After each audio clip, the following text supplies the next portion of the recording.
We thought we would try something in the garden this time. Let's see if we get away without background noises.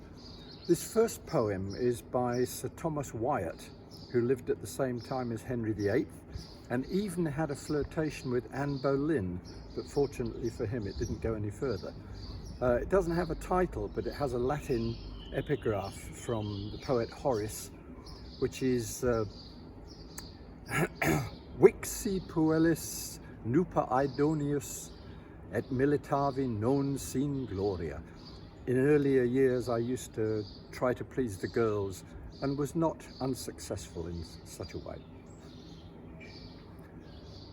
They flee from me that sometime did me seek, with naked foot stalking in my chamber.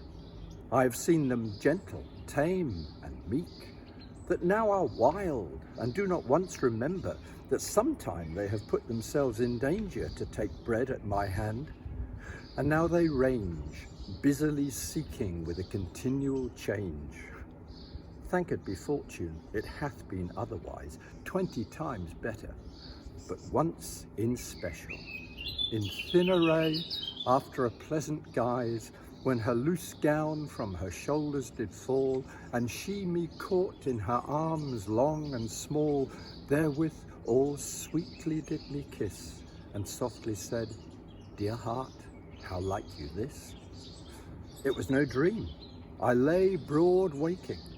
Now all is changed thorough, my gentleness into a strange fashion of forsaking, and I have leave to go of her goodness, and she also to use newfangleness. But if that I unkindly so am served, how like you this? What hath she then deserved? And the second poem is by John Donne, who was a younger contemporary of Shakespeare. A little bit of a tongue in the cheek. It's called The Apparition. When by thy scorn, O murderess, I am dead, and that thou think'st thee free from all solicitation from me, then shall my ghost come to thy bed, and thee, false vestal, in worse arms shall see.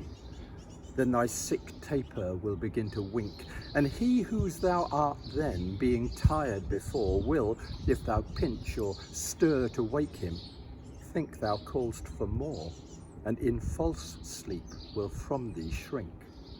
And then, poor aspen wretch, neglected thou, bathed in a cold quicksilver sweat wilt lie, a verier ghost than I.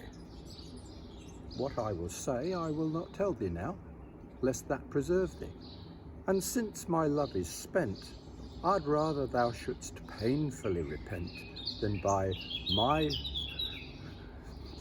my threatening rest still innocent.